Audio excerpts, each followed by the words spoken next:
After 1,000 years, the empire finally. However, the emperor shows no trace of joy in his eye. Instead, he mocks the empress for giving birth to a. This is because the girl bears a cursed mark. Babies with such a mark never live past the emperor coldly leaves the delivery, leaving the empress alone to cradle the princess and weep. She looks at the child in despair. I'm sorry, my child. I'm sorry for bringing you into this world. But she doesn't notice that the daughter before her, though unable to, has already comforted her countless times in her. She clearly understands how rough her future, but she is deeply grateful to her mother for giving her a second chance. It turns this world is the setting of a novel she read in her previous. In the royal family, the family focuses on nurturing outstanding heirs. As the heir to the family, coincidentally, in the past thousand, only boys have been born into the family. So being born a girl into this family is a major misfortune for her. To make matters worse, her birth was accompanied by the family's fatal curse. She was marked for death by fate before her life is already on a countdown. But the little princess doesn't feel sad at all, because she was a lonely orphan suffering from cancer. Thanks to the kindness of society and charitable people, and she lived up to their expectations, eventually getting into the Navy. But fate had other plans for her. The day before enrollment, and she passed away prematurely.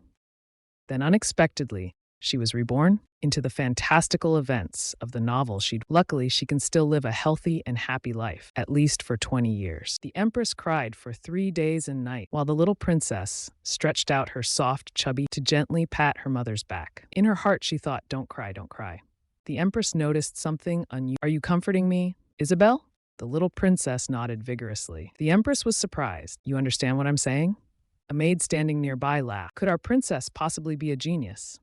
The little princess beamed with joy. Her adorable expression comforted the empress. With the gentlest gaze in the world, she looked at her child. It doesn't matter if you're not a genius. I only wish for you, my child, to grow up healthy and happy. Not long after, the little princess attended her family's ceremony. This was a traditional ritual of the Varodian royal family. Throughout history, the most outstanding princes chose the Sword of Light as a symbol of power. It was proof of their innate talent and potential. As the grand doors slowly opened, the little princess was instantly dazzled by the scene before her. That white-haired man is so handsome, and my 3 brothers are so good. Father and mother are such a perfect match. She couldn't believe it. Could such handsome people really exist in this world? It seemed like she would have plenty of eye candy. For the next 21. Back to the point. The sacred sword named Tsunami stood upright in the grand hall. All she needed to do was crawl over and grab the sacred sword. But this was precisely where the problem lay. If the story followed the plot, she remembered, she would face her first brush with right here and now. Within the Empire's forces was a called the Jianlin. They were an organization that would not choosing the tsunami sword. If she followed the original plot to grab the tsunami, she would undoubtedly be hunted by Jianlin's assassins. After all, she wasn't even the female. Of course, she would to joke around with her own life. After all, her wonderful new life had just begun. She spent her days admiring the stunning and savoring all kinds of otherworldly delicacy. This was something her previous couldn't even dream of. For this, she had to make a choice different from the original. So the little princess began crawling while thinking about her next move. The next moment, her father on the platform spoke. Make your choice. The little princess was so startled she muttered, maybe I need to think about this differently, she thought. Instead of why not choose father himself? After all, he was the Empire's greatest swordsman. But her father's cold gaze put immense pressure on the little princess. So she lowered her head and slowly crawled toward. As she crawled, she began humming a little tune from her previous life. This instantly stunned her 3 elder brothers in attendance. It also piqued her father's intense curiosity. He couldn't help but ask Beaton, what? Beaton confidently replied, it might be an instinctive magical chant. Instinctive magical chant? Are you saying a 1-year-old child has already learned magic? Though rare, such phenomena are not unheard of. In my homeland, this is called prenatal chanting. In Beaton's homeland, he continued, there was once a genius born capable of right from birth. Utter nonsense. A princess born into a family of couldn't possibly have magical talent. Meanwhile, the little princess faced her first real challenge in life. The stairs? For someone as young as her, they were far too. But she summoned all her strength, using both hands and feet to slowly climb this. Although she was out of breath from exhaustion, her heart and lungs felt no pain at all. Compared to her previous life, plagued now, her healthy body filled her with happiness. She turned around, and proudly admired her accomplishment. "I'm amazing," she thought. Her smug expression once again caught her father's attention. The ministers below the stage, wondering why the little princess had gone. In the next moment, she threw herself at the emperor and gave it a big hug. The comical scene left the emperor stunned for two. The little princess silently gave herself a thumbs up.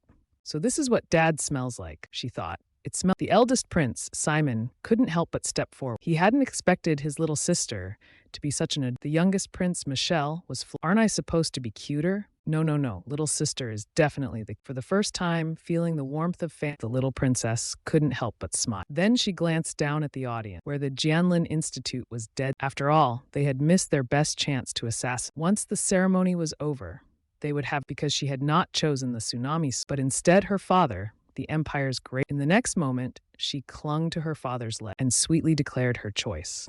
This scene shocked all the officials and generals present. Naturally, it also stunned the chosen father. At that moment, Beaton gently reminded the emperor, "It seems the princess has made her choice."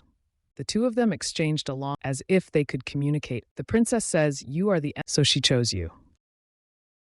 The emperor erupted in anger. "Are you saying this child just already knows how to communicate?" Because the emperor himself had been a genius from birth in his understanding. Anything he couldn't do, no one else could trip over. And Beaton, to prove to the emperor, chose to play a blinking game with the little princess. "Can you blink like me?" Beaton asked.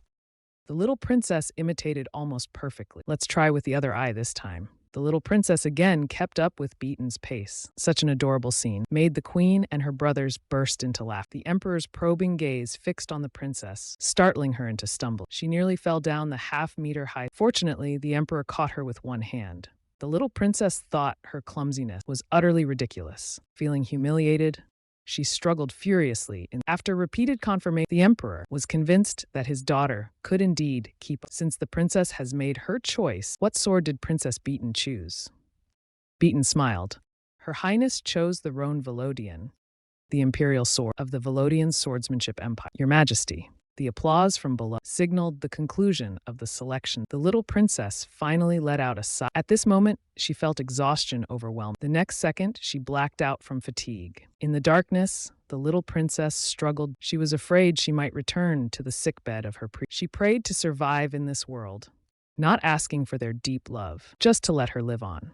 Her intense will to live made her open her eyes again. She was disoriented to find her lying in a warm, unfamiliar embrace. The tsundere emperor, with a poker face, remarked, "You find." Beaton, on the side, kept praising. Her Highness did very well today. But they noticed the little princess's eyes filled with tears. The next moment, she clung to the emperor's shoulder and burst into. Beaton felt a bit awkward, but the emperor only thought it was noisy. As for why she cried so sadly, it was because she feared being abandoned again. The emperor thought he had frightened the child. After handing her over to Beaton, she immediately, seeing their affectionate interaction, the emperor couldn't bear to watch and quickly. The little princess gazed at the handsome and liked him immensely. But who would have thought that such a gentle person was originally set up to be a killer or ghost seer? Ultimately, in Beaton's warm embrace, she fell asleep comfortably. From then on, the little princess lived a life of eating and sleeping. And not only did she gradually learn to speak, but she also started doing push-ups for health ahead of time. This bizarre scene immediately stunned the maids and the empress near. One maid even composed a nursery rhyme to praise Her Highness's extraordinary. She thoroughly enjoyed the thrill of being treated as a genius. Unexpectedly, the emperor entered the room without warning, startling her into freezing in place without a sound. The empress immediately glared at him. "Shouldn't you knock before coming in?" she scolded. The atmosphere became incredibly awkward. Unexpectedly, the emperor obediently and carefully closed the door himself. With the sound of knocking, the empress greeted him with a smile. "Welcome, my emperor." This affectionate scene was fully witnessed by the little prince. Suggests that fathers rarely make mistakes. His only mistake might have been the words he said when she was born. There's no doubt that the next day, the emperor probably spent the entire. In the original storyline, the emperor was a world-class power, capable of competing with the male. But for such a father, the empress might have been his only weakness. This naturally became the decisive factor in his eventual defeat by the male. After the empress's death, the emperor never recovered. Until the empire's collapse, he never overcame the pain of losing his. Looking at her affectionate yet stern father, the little princess couldn't help but and shout, "My emperor!" Her father was utterly unable to understand her intent. The empress patiently explained, The child is calling you. The next moment, the little princess looked into her father's golden pupils. Could it be that she also had beautiful bronze eyes like his? She imagined it in her heart, but unexpectedly blurted out, "I love you." Her father froze. The little princess froze too. Why did she suddenly say something so out of... The emperor looked visibly upset. "Say it again." Terrified, the little princess hesitated but repeated it again nervously. This was followed by a long, awkward silence. The empress quickly intervened to... "He's just shy. Your Majesty, you too. Why not be more open in front of your daughter?" Seeing the emperor still reluctant, the empress patiently leaned down to... "How do you ask your father for a hug?" This question seemed to overload the two's CPUs. Is it really appropriate to say this now? The little princess began an inner debate, but she gave in and asked, "Father, can you hug me?" Her eyes were full of longing. The emperor, however, was so startled he backed away. The empress asked why she wanted a hug. The little princess whined, "Because I love my father." Hearing this, the emperor's face darkened. A princess of Velodian whining like this? The little princess was devastated. She was about to fall to the ground, but her tsundere father caught her. Though the hug felt somewhat awkward, the funny scene made the empress burst out laughing like a pig. She quickly stepped forward to correct him. "You should hold her like this, not lift her." The empress suddenly chuckled. Compared to Simon and she seems a bit heavier. The little princess looked surprised. "Am I heavy?" "Of course not." Her father replied, "I'm very strong." The little princess felt her father's warmth and couldn't help but... Is this what it feels like to be protected? In her previous life, she had never eaten before being cruelly abandoned, but now she had a father and mother who deeply loved her. Words of happiness slipped from her. "Father and mother are my treasures." The emperor was stunned by her words, standing frozen as if holding a precious gift. If not for the empress's room, he might have stood there forever.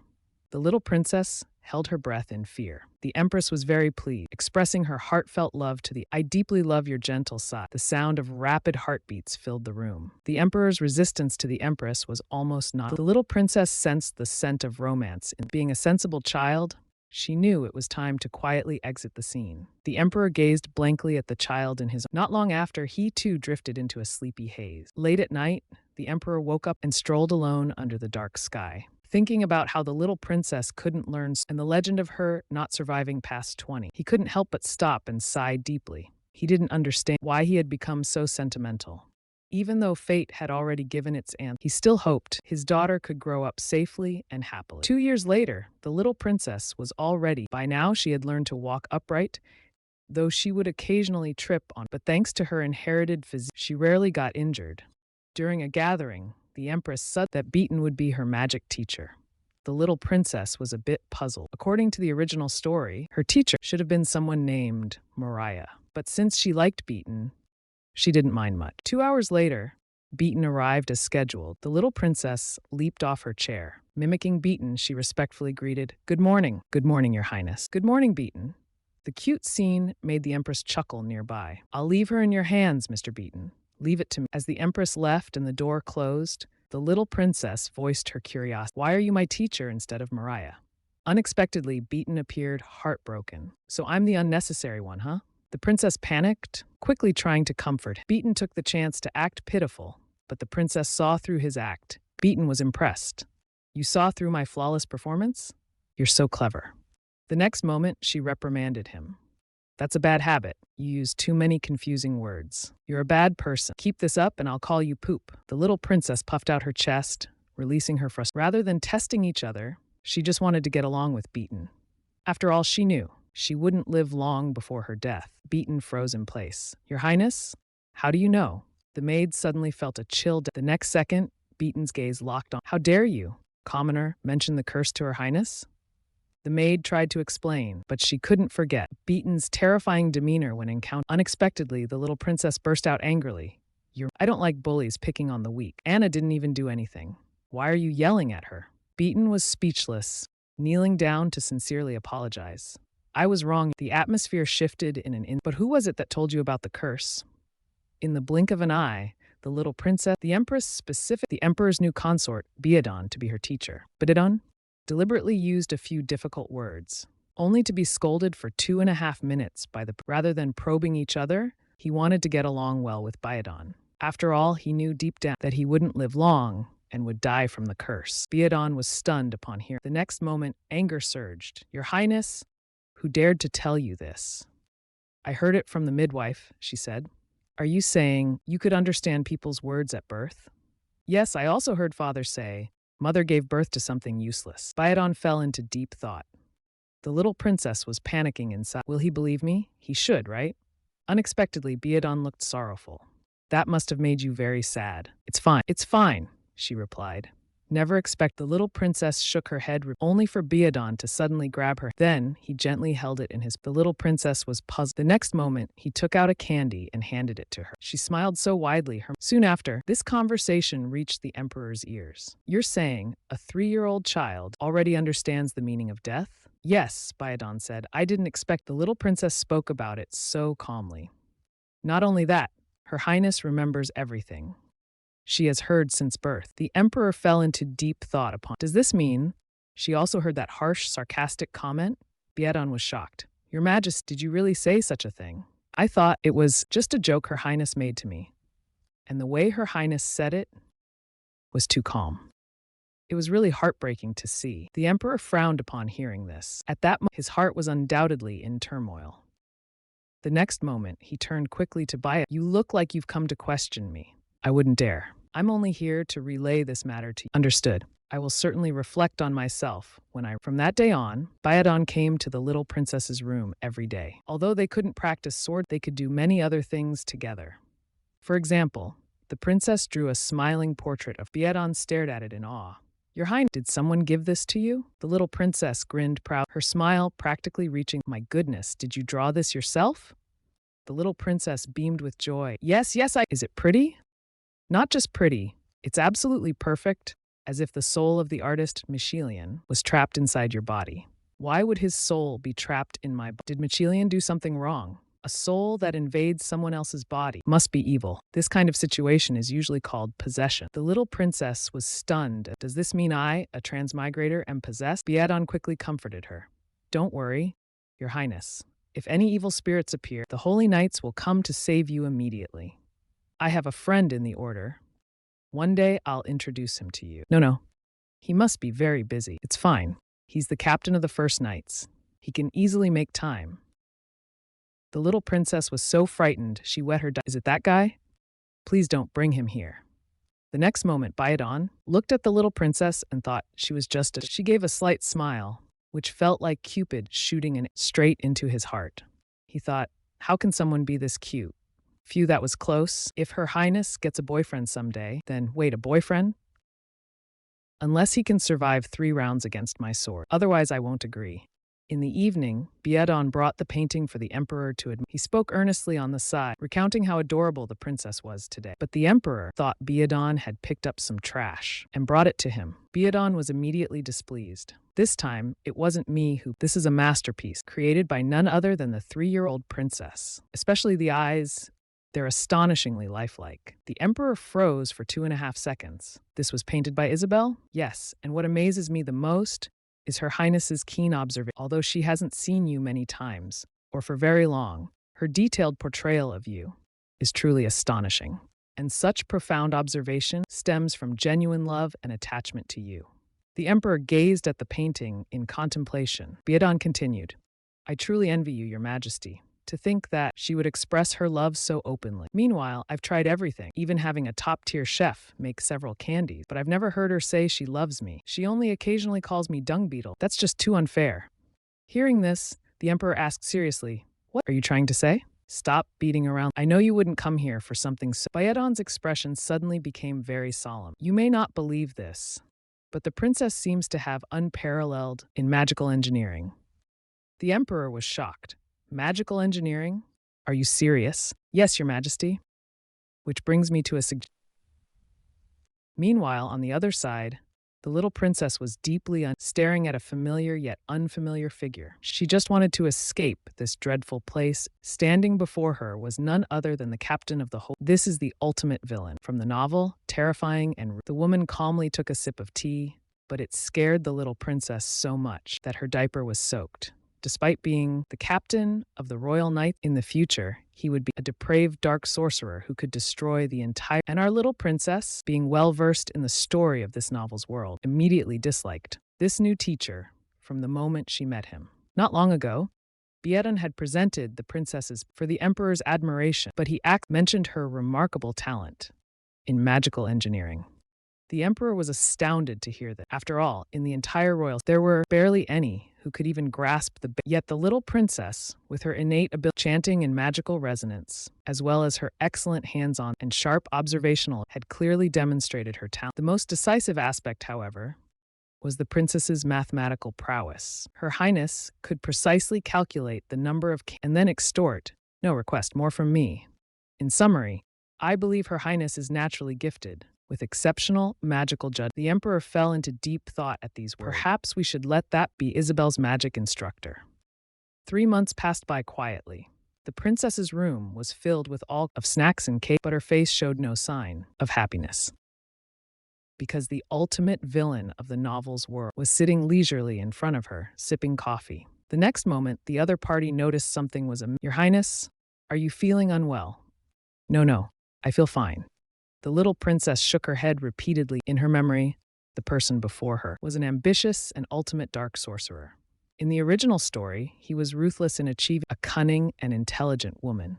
To become the most powerful sorcerer in the Empire Federation, he even betrayed the teacher who had trained him for 10 years. With his innocent appearance, he could deceive everyone in the Empire. Dark sorcerer. Later, he controlled the Magic Association and even sought to expand territory to dominate the entire. Thus began a fierce confrontation with the Emperor of the Sword Empire, the novel's protagonist, Aaron. But Aaron was blessed with the protagonist's halo. No matter how the villain was, he could never defeat the hero. After losing to Aaron several times on the heroine, which caused her to close her eyes forever after conveying one final message. Strangely, however, the novel ended abruptly. At the time, she thought the heroine had truly died. But then, the story took a shocking twist. No one expected that. The heroine, who had been with them all along, was actually a noble dragoness. In this world, dragons were depicted as of all magic, and the only beings capable of the Navadar curse. In other words, a human sorcerer's curse would have no effect on her. From then on, the heroine regained her seal and lived happily ever after with Aaron. Carlin was undoubtedly the ultimate villain, capable of challenging the strongest hero and heroine. According to the timeline, he wasn't supposed for another 18 years. So why was the ultimate villain already showing up when she was only 3 years old? The little princess's face grew darker. Carlin looked at her with concern. Is something troubling you? You're not really feeling unwell, are you? It's over. The 3-year-old little princess faces the biggest dilemma because the original story mentioned it. Karen has an extraordinary talent for seeing through others. He uses this talent to perceive that the female lead is different from others. This is why he chooses to. Even the female lead is persecuted. Facing such a minor character, the little princess feels increasingly dizzy and her stomach churns violently. To avoid arousing suspicion, she must act more like a 3. So just as Karen is about to touch her, the little princess immediately buries her head and shouts, "I like Biadon." Karen is stunned. He then replies, "Our fields are Then I don't want you to teach me either." Are you saying you don't want me as your— Exactly. I want to study with— I like him the most. Seeing no reaction from the little princess sits down and starts yelling, "No." She even begins throwing a tantrum, shouting, "No. Biadon. Bring Lord Biadon here," hoping to use her identity as a 3-year-old to make him back off. Today she will show him how terrifying her suppressed child. The enormous commotion startles the passing. However, after 2.5 minutes, the little princess she thinks her actions should have unsettled him a bit, but Karen's reaction is unexpectedly calm. This makes the little princess start doubting herself. She has no idea what to do next. His gaze is terrifying. It carries a chill that's different from my father's. At that moment, the little princess suddenly thought, shouldn't the male lead stop Karen from guessing correctly? But Aaron's awakening, according to the original story, depends on long-term abuse by the villainous Isabel. But I'm not the original protagonist.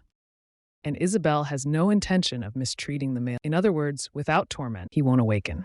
And without awakening, the male lead won't stand at Karen in the later stages of the story. This could mean that the ultimate will likely involve her own family. The strongest among them is the little princess's father. the current emperor of the swordsmanship empire. However, since losing the empress, her father hasn't been as strong as he once was. But if the little princess doesn't do it, she wouldn't lose her mother, and her father wouldn't fall into despair. Meanwhile, Karen's ultimate plan is set to 20 years from now. Though cursed, she might already. The little princess resolves to protect her family, whom she sees as a gift. Karen, although destined to be a future Dark Lord, is now troubled by how to appease. After figuring it out, the little princess's act changes drastically, a complete 3. She says she only likes her sister and just wanted to act spoiled. This left Karen completely dumb. To protect her family, she must always maintain impeccable acting skills. And never let. On the morning of the 4th day, Teacher Talon came as usual to give. Talon carefully stepped into the princess's room. But as soon as he entered, the little princess suddenly locked the door behind him. Seeing no one else around, the little princess made a mysterious gesture. Then, under Karen's slightly puzzled gaze, she pulled out the peach-flavored candy she extorted from Biadon. She had secretly hidden it as a gift for the teacher. So far, her plan to gain favor by giving gifts seemed to be going smooth. After observing for several days, the little princess discovered that winning over the heart of the villain was not that simple. So at the very least, she had to use her cute appearance to make him. Thus, during subsequent lessons, the little princess would always proactively ask a long series of such as Karen's age, when he learned magic, and whether he liked peach. She thought she was just asking to gather intelligence and didn't expect any answers. But to her surprise, the seam turned out to be quite talkative. This left the little princess puzzled. The woman before her didn't seem like a villain at all. But today, Karen unexpectedly about the curse of Nivadar. The little princess patiently replied, "The curse means that when I grow and say goodbye to my family, I will quietly die." Her overly calm tone made Karen deeply confused. Don't you feel sad? But for the little princess, her current life is a gift from the heavens. She is always grateful for it and strives to live happily. Of course, meeting Teacher Karen in her lifetime is also a gift from the heavens. She thought that encountering Karen 20 years would be a terrifying experience. But as she thought about it, the little princess's emotions became increasing. What if she suddenly disappeared? Will everyone feel sad if I The atmosphere suddenly turned silent. But when the little princess turned her head to look at Karen again, she noticed that his eyes were already filled with tears. The little princess was stunned. The cruel villain was actually crying for her. This sudden turn of events left the little princess unsure of how to. She could only do her best to comfort him. Karen wiped away the tears at the corners. Faced with such a brave and young little princess, Karen made up his mind at that moment to help her break free from this fatal curse. But the little princess's heart began to strike at that moment, because in her memory, Karen would inevitably betray his teacher. He would then use his position as chief magician to start an unprecedented war. From that moment on, war became Karen's reason for survival.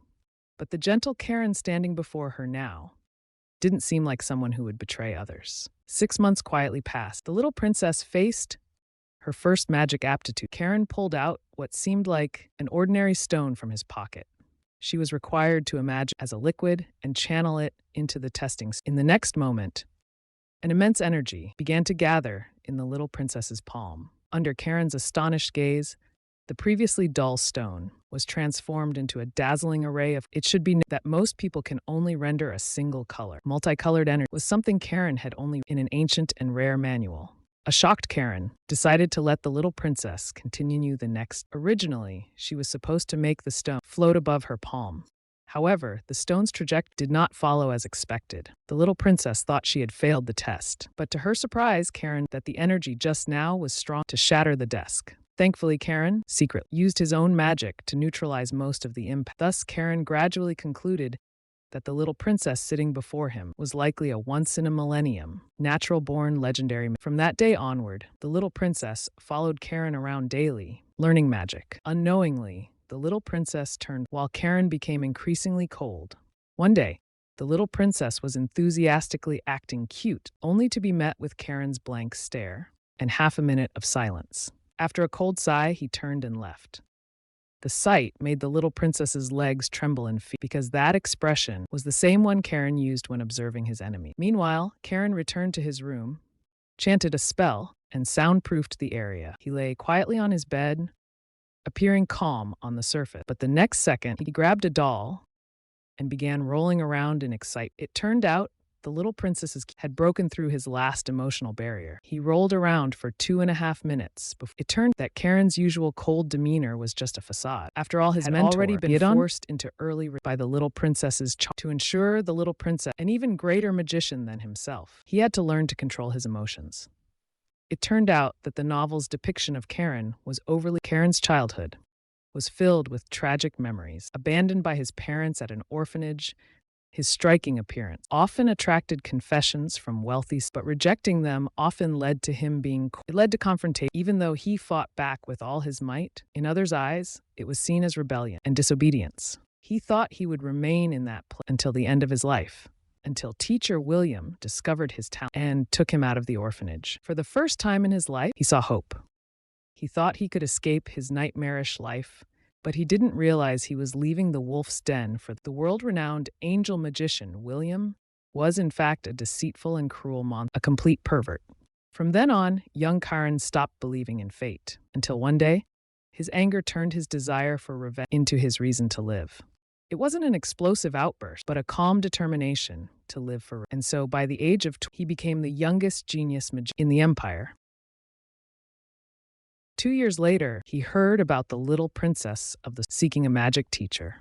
Originally, Karen only intended to use the opportunity to study the Naivada on the little princess, but her persistence felt like a warm ray of sunshine in Karen's otherwise dim life. When she saw him as a gift from the heavens, it was the first time he felt saddened. At that moment, Karen saw his younger self in the little princess. He deeply wanted to tell her, "You've done nothing wrong," and the heavy burden the little princess bore would now be something he would carry with her.